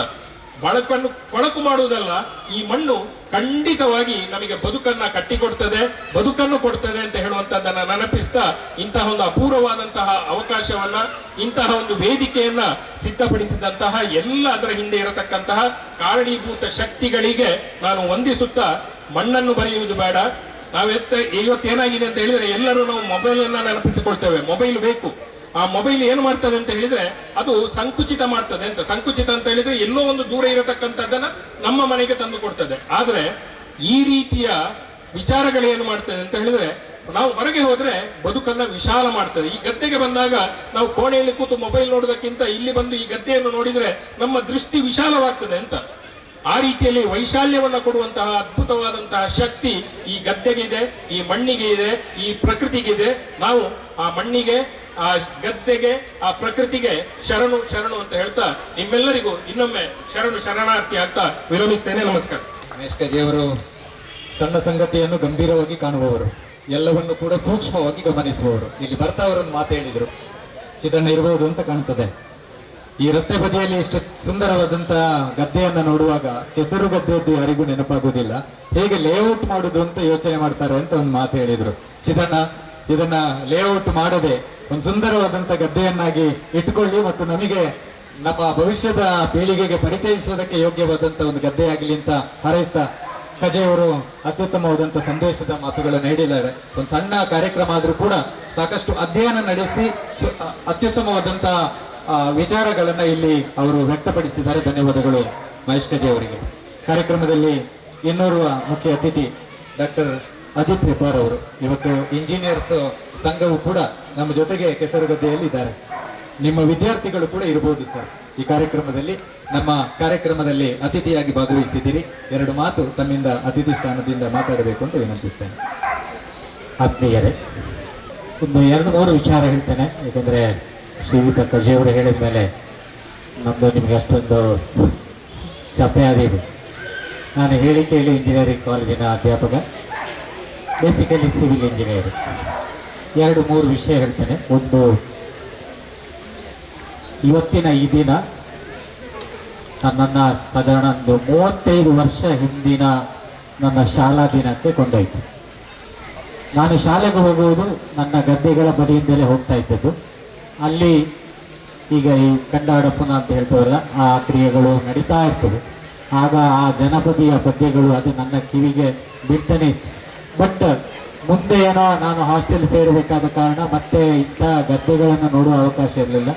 ಆಮೇಲೆ ನನ್ನ ವೃತ್ತಿ ಅದು ಇದು ಅಂತೇಳಿ ಮತ್ತೆ ಈ ಗದ್ದೆಯಿಂದ ಕಂಪ್ಲೀಟ್ ನೋಡ್ತೇನೆ ವಿನಃ ಇಂಥ ಗದ್ದೆಗೆ ಇಳಿದದ್ದು ಬಹುಶಃ ಒಂದು 40 ವರ್ಷದ ಮೇಲೆ ಇರ್ಬೋದು. ಇವತ್ತು ನಾನು ಆ್ಯಕ್ಚುಲಿ ಬಂದದ್ದು ಒಂದು 10 ಗಂಟೆಗೆ ಬಂದಿದ್ದು. ಗದ್ದೆಯಲ್ಲಿ ಇಳಿದಿಲ್ಲ, ಸೈಡಲ್ಲಿ ನಿಂತುಕೊಂಡೆ ಇರ್ತೇನಂತ ಅಂದ್ಕೊಂಡಿದ್ದು. ಬಟ್ ಇಲ್ಲೆಲ್ಲ ನೋಡುವಾಗ ನನ್ನಿಂದ ತಡಿಲಿಕ್ಕಾಗಿಲ್ಲ. ನಾನು ಗದ್ದೆಯಲ್ಲಿ ಇಳಿದೇ ಬಿಟ್ಟೆ. ಆದರೆ ಯಾವುದೇ ಕ್ರೀಡೆಯಲ್ಲಿ ಭಾಗವಹಿಸಲಿಲ್ಲ. ಆದರೆ ನನ್ನ ಇಂಜಿನಿಯರ್ಸ್ ತಂಡ ಇದರಲ್ಲಿ ಇದ್ದಾರೆ, ಹಾಗೆ ನನ್ನ ಹಿರಿಯ ಮಿತ್ರರು ಕೂಡ ಇಲ್ಲಿದ್ದಾರೆ. ಅವರನ್ನೆಲ್ಲ ಸಪೋರ್ಟ್ ಮಾಡಿದ್ದೇನೆ ನಾನು. ಬಟ್ ತುಂಬ ಎಂಜಾಯ್ ಮಾಡಿದ್ದೇನೆ, ಅದೊಂದು ವಿಚಾರ. ಆಮೇಲೆ ಈ ಕ್ರೀಡೆ ಯಾಕೆ ಇರ್ಬೋದು, ಇದಕ್ಕೆ ಏನಾದ್ರು ಮೆಡಿಕಲ್ ರೀಸನ್ ಉಂಟಾ ಅಂತ ನೋಡುವ. ಬಹುಶಃ ನಾವು AC ರೂಮಲ್ಲಿ ಕೇಳಿ ಹೇಳ್ತೇವಲ್ಲ, ನಮ್ಮ ಪಾದಗಳನ್ನು ರಕ್ಷಿಸಬೇಕು, ನಾವು ಶೂ ಹಾಕಬೇಕು, ಸಾಕ್ಸ್ ಹಾಕಬೇಕು, ಆಮೇಲೆ ಒಳ್ಳೊಳ್ಳೆ ಚಪ್ಪಲಿಗಳನ್ನು ಹಾಕಬೇಕು, AC ರೂಮಲ್ಲೇ ಇರಬೇಕು ಅಂತ. ಆಕ್ಚುಲಿ ಡಿಸೀಸ್ ಬರೋದು, ರೋಗಗಳು ಬರೋದು ಅವರಿಗೆ ಅಂತೆ, ಕಾಲಿನ ಡಿಸೀಸು. ಯಾರು ಈ ಗದ್ದೆಯಲ್ಲಿ ಆಗಾಗ ಎಕ್ಸ್ಪೋಸ್ ಆಗಿರ್ತಾರಲ್ಲ ಅವರಿಗೆ ಇಂಥ ರೋಗಗಳು, ಚರ್ಮದ ರೋಗಗಳು ಬರೋದು ಭಾರಿ ಕಡಿಮೆ ಅಂತೆ. ಒಂದು ವೇಳೆ ಅಂಥದ್ದು ಬಂದರೂ ಹಳ್ಳಿಯವರಿಗೆ ಅದನ್ನು ಗುಣ ಮಾಡುವ ನಾಟಿ ಮದ್ದುಗಳು ಕೂಡ ಅವ್ರಿಗೆ ಗೊತ್ತುಂಟು. ಹಾಗಾಗಿ ಅವರಿಗೆ ಅಂತಹ ತೊಂದರೆಗಳು ಯಾವುದೇ ಸೀರಿಯಸ್ ರೇಂಜಿಗೆ ಅದೊಂದು ಹೋಗುವುದಿಲ್ಲ. ಹಾಗಾಗಿ ಇಂಥ ಮಣ್ಣಿನಲ್ಲಿ ಆಡುವ ಆಟಗಳು ಅನ್ನು ಮೊದಲು ಪ್ರಚೋದಿಸ್ತಾ ಇದ್ದದ್ದು ಇರ್ಬೋದು. ಇನ್ನೊಂದು ನಿಮಗೆ ಹೇಳ್ತೇನೆ, ಮುಂಬೈಯಲ್ಲಿ ಈ ಕೋವಿಡ್ ಟೈಮಲ್ಲಿ ಈ ಕೋವಿಡಿಂದ ಫಾಸ್ಟ್ ಬೇಗನೆ ಗುಣ ಆದವರು ಧಾರಾವಿ ಸ್ಲಮ್ಮಿನ ಜನರಂತೆ. ಅದು ಯಾಕೆ ಹಾಗೆ ಇರ್ಬೋದು ಅಂದರೆ ಬಹುಶಃ ಅವರು ಇಂಥದ್ದೆಲ್ಲ ಎಕ್ಸ್ಪೋಸ್ ಆಗಿ ಅವರ ರೆಸಿಸ್ಟೆನ್ಸ್ ಜಾಸ್ತಿ ಅಂತಿರ್ಬೋದು ಅವರ ದೇಹದಲ್ಲಿ, ಹಾಗೂ ಇರ್ಬೋದು. ಇದೊಂದು ನಿದರ್ಶನ ಅದಕ್ಕೆ ಆಗಿರ್ಬೋದು. ಎನಿವೆ, ನನ್ನನ್ನು ಇಲ್ಲಿ ಆಮೇಲೆ ಇನ್ನೊಂದು ಸಿವಿಲ್ ಇಂಜಿನಿಯರ್ಸ್ಗೆ ಕೂಡ ಸಾಯಿಲ್ ಬಹಳ ಕನೆಕ್ಟೆಡ್. ನಮಗೆ ಒಂದು 2 ಸಬ್ಜೆಕ್ಟ್ ಉಂಟು, ಸಾಯಿಲ್ ಇಂಜಿನಿಯರಿಂಗ್, ಸಾಯಿಲ್ ಮೆಕ್ಯಾನಿಕ್ಸ್, ಬೇರೆ ಬೇರೆ ಅದರಲ್ಲಿ ಬೇರೆ ಬೇರೆ ವಿಚಾರಗಳುಂಟು. ಅದರಲ್ಲಿ ತಾಂತ್ರಿಕವನ್ನು ಕಲಿತೇವೆ ನಾವು. ಹಾಗೆ ಅದು ಸಿವಿಲ್ನವರಿಗೂ ಕೂಡ ಬೇಕು. ನಮ್ಮ ಎಲ್ಲ ಕಾರ್ಯ ಸ್ಟಾರ್ಟ್ ಆಗುವುದು ಸಾಯಿಲಿಂದ, ಮಣ್ಣಿನ ಫೌಂಡೇಶನಿಂದ. ಆಮೇಲೆ ಇನ್ನೊಂದು ಇವತ್ತು ವಿಶಿಷ್ಟವಾಗಿ ನನಗೆ ಕಂಡದ್ದು, ಇವತ್ತಿನ ಆ ಶ್ವಾನ ಕೂಡ ನಮ್ಮೊಟ್ಟಿಗೆ ಆ ಗದ್ದೆಯಲ್ಲಿ ಅಷ್ಟೊಂದು ಎಂಜಾಯ್ ಮಾಡಿದೆ. ಈ ಥರ ಮೂಕ ಪ್ರಾಣಿಗಳು ಕೂಡ ಗದ್ದೆಯಲ್ಲಿ ಆಡಬಲ್ಲವು ಅಂತ ನಾನು ಇವತ್ತೇ ಫಸ್ಟ್ ನೋಡಿದ್ದು. ಅದು ಮೇಲೆ ಹತ್ತೇ ಇಲ್ಲ. ಅದು ನನಗೆ ತುಂಬ ಒಂದು ಅದನ್ನು ನೋಡುವಾಗ ನನಗೆ ಯಾಕೋ ಇವತ್ತು ಇಮೋಷನ್ ಫೀಲಿಂಗ್ ಆಯಿತು. ಹಾಗೆ ಎನಿವೆ ನನಗೆ ಅವಕಾಶ ಕೊಟ್ಟದ್ದು ಈ ಕಾರ್ಯಕ್ರಮದಲ್ಲಿ ಭಾಗವಹಿಸಲಿಕ್ಕೆ ACCI ಹಾಗೂ ಎಲ್ಲ ಆರ್ಗನೈಸರ್ಸ್ಗೆ ಧನ್ಯವಾದ ಹೇಳುತ್ತಾ ಎಲ್ಲರಿಗೂ all the best. Thank you so much. ಕೇಶವಣ್ಣ ಈ ಕಾರ್ಯಕ್ರಮವನ್ನು ಆಯೋಜನೆ ಮಾಡ್ತಾ ಇದ್ದಾರೆ. ಅದವರ ಅಕ್ಕನ ಮನೆಯ ನಾಯಿ, ಅದವರ ತಂಗಿಯ ಮನೆಯ ಗದ್ದೆಗೆ ಬಂದಿದೆ. ಹಾಗಾಗಿ ಬಾಂಧವ್ಯದ ಜೊತೆಗೆ ಇವತ್ತು ಬೆಳಗಿನಿಂದ ನೀವು ಹೇಳಿದಾಗೆ ನಮ್ಮ ಜೊತೆಗೆ ಒಂದು ಪಾರ್ಟಿಸಿಪೆಂಟ್ ರೀತಿಯಲ್ಲಿ ಅದು ಭಾಗವಹಿಸ್ತಾ ಇದೆ. ಧನ್ಯವಾದಗಳು ಸರ್ ತಮ್ಮ ಸಂದರ್ಭೋಚಿತವಾದಂಥ ಮಾತುಗಳಿಗೆ. ಬೆಳಗಿನಿಂದ ನಡೆದಂತಹ ಕೆಲವೊಂದು ಸ್ಪರ್ಧೆಗಳ ಬಹುಮಾನದ ವಿತರಣೆಯನ್ನು ನಾವೀಗ ಮಾಡಲಿದ್ದೇವೆ. ಅಂಗನವಾಡಿ ಮಕ್ಕಳ ಓಟದ ಸ್ಪರ್ಧೆ. ಪ್ರಥಮ ವಿಶ್ವಾಸ್ SRK, ವಿಶ್ವಾಸ್. ದ್ವಿತೀಯ ಧ್ರುವೀಶ್ RV ಫೋಟೋಗ್ರಾಫಿಕ್ಸ್. 1 ರಿಂದ 4ನೇ ತರಗತಿಯ ಬಾಲಕರು.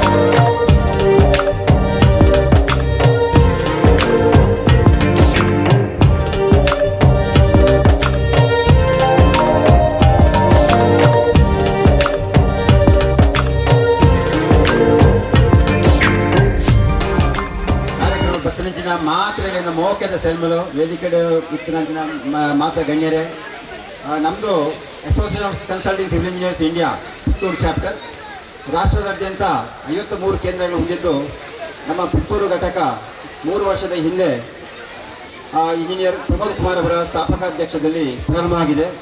ನಮ್ಮಲ್ಲಿ ಪ್ರತಿ 2 ವರ್ಷಕ್ಕೊಮ್ಮೆ ಆಡಳಿತ ಮಂಡಳಿ ಬದಲಾವಣೆ ಆಗ್ತದೆ. ನಾನು ಈಗ ಪ್ರಸ್ತುತ 2 ವರ್ಷದ ಅಧ್ಯಕ್ಷನಾಗಿದ್ದೇನೆ. ನಮ್ಮ ಸ್ನೇಹಿತರು ಸುಮಾರು ಒಂದು 15 ರಿಂದ 16, 17 ಜನ ಇದ್ದೀವಿ. ನಾವು ಹೇಳ್ತಾ ಇದ್ರು ನಾವು ಸಂಖ್ಯೆಯಲ್ಲಿ ಕಮ್ಮಿ ಇದ್ದೇವೆ, ಬಹುಶಃ ಸಂಖ್ಯೆಯಲ್ಲಿ ಜಾಸ್ತಿ ಇದ್ರೆ ಎಲ್ಲ ಮಂಡಳಿ ನಾವೇ ತಗೊಳ್ತಾ ಇದ್ದೀವಿ ಅಂತ. ಮೊನ್ನೆ ಮೀಟಿಂಗಲ್ಲಿ ಕೂಡ ಕೇಶವಣ್ಣ ಅವರು ಹೇಳಿದರು, ಇಂಜಿನಿಯರ್ಸ್ ಕಡಿಮೆ ಸಂಖ್ಯೆಯಲ್ಲಿ ಬಂದರೂ ಕೂಡ ಅವರು ಭಾರಿ ಸ್ಟ್ರಾಂಗ್ ಆಗಿರ್ತಾರೆ ಅಂತ. Thanks for your compliment sir. ಎಲ್ಲ ನಮ್ಮ ಕಜೆ ಸರ್ ಹೇಳಿದಾಗೆ, ಕೇಶವಣ್ಣ ಹೇಳಿದಾಗೆ, ಇದು ಬರೀ ಮನೋರಂಜನೆ ಆಟ ಅಲ್ಲ, ನಮ್ಮ ಪರಂಪರೆಯನ್ನು ಮುಂದುವರಿಸುವ, ನಮ್ಮ ಮಣ್ಣಿನ ಸಂಸ್ಕೃತಿಯನ್ನು ಮುಂದಿನ ತಲೆಮಾರಿಗೆ ಟ್ರಾನ್ಸ್ಫರ್ ಮಾಡುವ ಒಂದು ಕಾರ್ಯಕ್ರಮ. ಮುಂದಿನ ದಿವಸಗಳಲ್ಲಿ ಕೆಸರು ಗದ್ದೆ ಆಟ ಅಂತ ಹೇಳಿದ ತಕ್ಷಣ ನಮಗೆ ಪುಂಜದ ಈ ಗದ್ದೆ ಕನೆಕ್ಟ್ ಆಗಬೇಕು, ಕನೆಕ್ಟ್ ಆಗ್ತದೆ ಖಂಡಿತವಾಗಿ. ಭಾರಿ ಒಂದು ಇಮೋಷನಲ್ ಅಟ್ಯಾಚ್ಮೆಂಟ್ ಇದೆ. ಪ್ರತಿ ವರ್ಷ ನಮ್ಮನ್ನ ಈ ಕಾರ್ಯಕ್ರಮ ACCI ನಮ್ಮನ್ನು ಈ ಕಾರ್ಯಕ್ರಮ ಸೇರಿಸಿಕೊಳ್ಳೋದಕ್ಕೆ ನಮ್ಮ ಇಬ್ಬಡಿ ಸಂತೋಷ ವ್ಯಕ್ತಪಡಿಸುತ್ತಾ ಖಂಡಿತವಾಗಿ ಪ್ರತಿ ವರ್ಷ ಇದನ್ನು ಮುಂದುವರಿಸುವ. ಜೈ ಹಿಂದ್, ಜೈ ಕನ್ನಡ, ಜೈ ತುಳು ಮಣ್ಣು. Thank you Kannada.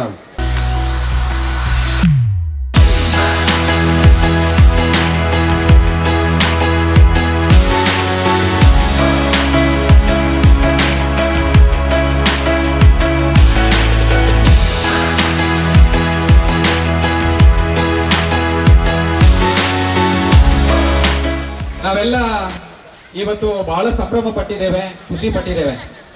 ಆದರೆ ಬೆಳಗ್ಗಿನಿಂದ ಇಷ್ಟು ಹೊತ್ತು ಈ ಕೆಸರಿನ ಈ ಗದ್ದೆಯಲ್ಲಿ ನಮ್ಮಷ್ಟೇ ಸಂಭ್ರಮ ಪಟ್ಟದ್ದು, ನಮ್ಮಷ್ಟೇ ಖುಷಿ ಪಟ್ಟದ್ದು ನಮ್ಮೆಲ್ಲರ ಮನಸ್ಸು ಗೆದ್ದಂತ ನಮ್ಮ ಪ್ರೀತಿಯ ಜಾಕಿ, ದೂರದ ಪಂಜದ ಜಾಕಿ, ಶ್ರೀಲತಕ್ಕನ ಅಕ್ಕನ ಮನೆಯಿಂದ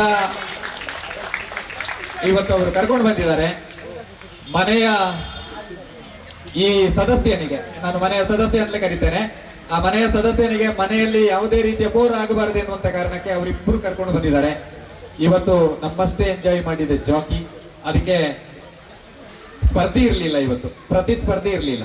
ಹಾಗಾಗಿ ಎಲ್ಲ ಸ್ಪರ್ಧೆಯಲ್ಲಿ ಅದು ಭಾಗವಹಿಸಿದೆ ಮತ್ತು ನಮ್ಮೆಲ್ಲರ ಮನಸ್ಸು ಗೆದ್ದಿದೆ. ಹಾಗಾಗಿ ನಮ್ಮೆಲ್ಲರ ಪರವಾಗಿ ಪ್ರೀತಿಯ ಪದಕವನ್ನು ನಮ್ಮ SRK ಸಂಸ್ಥೆಯ ಮಾಲಕರು ಆ ಪದಕವನ್ನ ಜಾಕಿಗೆ ತೊಡಿಸುವ ಮೂಲಕ ಅದನ್ನ ಬಹಳ ಪ್ರೀತಿಯಿಂದ ಸಾಕಿದವರು ರತೀಶ್ ಮತ್ತು ಹರ್ಷಿಣಿ ಅವರ ಮನೆಯವರು, ಅವರು ಕೂಡ ಪದಕವನ್ನ ಸ್ವೀಕರಿಸಬೇಕು. ಈ ಕಾರ್ಯಕ್ರಮ ಅದು ಸ್ಮರಣೀಯವಾದಂತ ಕಾರ್ಯಕ್ರಮ, ಎಂದೆಂದಿಗೂ ಕೂಡ ಅದು ಸ್ಮರಣೀಯವಾದಂತ ಕಾರ್ಯಕ್ರಮ. ಇವತ್ತು ಮಕ್ಕಳ ಜೊತೆಗೆ ಅದು ಎಂಜಾಯ್ ಮಾಡಿದೆ, ಜೊತೆಗೆ ನಮ್ಮೆಲ್ಲರ ಜೊತೆಗೆ ಅದು ಎಂಜಾಯ್ ಮಾಡಿದೆ.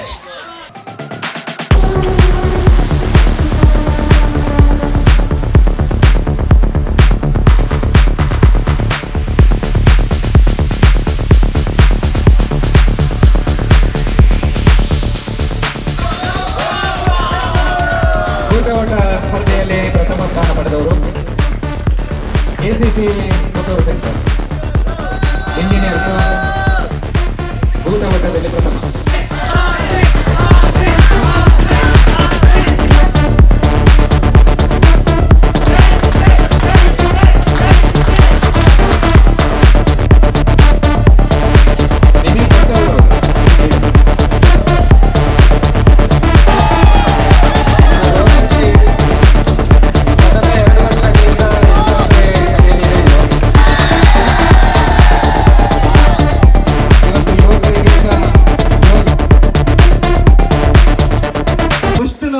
ಹೇಳಬೇಕಾದ್ದು ಈ ಗದ್ದೆಯ ಮಾಲೀಕರಿಗೆ. ಯಾಕಂತ ಹೇಳಿದ್ರೆ ನಮಗೆ ಕೆಸರಡೊಂಜಿ ದಿನ ಆಗಬೇಕಾದ್ರೆ ಅದು ಗದ್ದೆಯೇ ಬೇಕು, ಬೇರೆ ಎಲ್ಲೂ ಕೂಡ ಆಗುದಿಲ್ಲ. ಹಾಗಾಗಿ ಈ ಗದ್ದೆಯನ್ನು ಸರಿಯಾಗಿ ಹದ ಮಾಡಿ ಅದಕ್ಕೆ ಬೇಕಾದ ರೀತಿಯಲ್ಲಿ ವ್ಯವಸ್ಥೆಯನ್ನು ಮಾಡಿರ್ತಕ್ಕಂತಹ ಶ್ರೀಯುತ ಚಿದಾನಂದ ಬೆಳದಿಂಜ ಮತ್ತು ಅವರ ತಂಡ ಮೇಡಮ್ ಶ್ರೀಲತಾ ಮೇಡಮ್ ಗೌರವಿದ್ದಾರೆ. ಅವರೆಲ್ಲರಿಗೂ ಕೂಡ ನಮ್ಮ SRK ಮತ್ತು ಎಲ್ಲ ಆಯೋಜಕರ ಪರವಾಗಿ ಪ್ರೀತಿಪೂರ್ವಕವಾದಂತಹ ಧನ್ಯವಾದಗಳನ್ನು ಅರ್ಪಿಸ್ತಾ ಇದೆ. ನಿಮ್ಮ ಸಹಕಾರ ಮುಂದೆ ಕೂಡ ನಮಗೆ ಬೇಕು ಎನ್ನುವಂಥದ್ದು ನಮ್ಮ ಆಶಯ.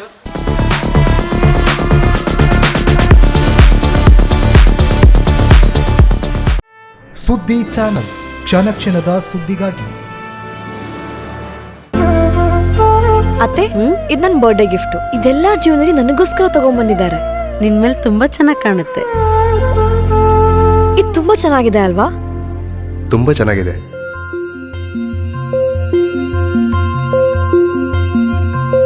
It will look really good on you. Amma? Huh? Mother is always son's first love.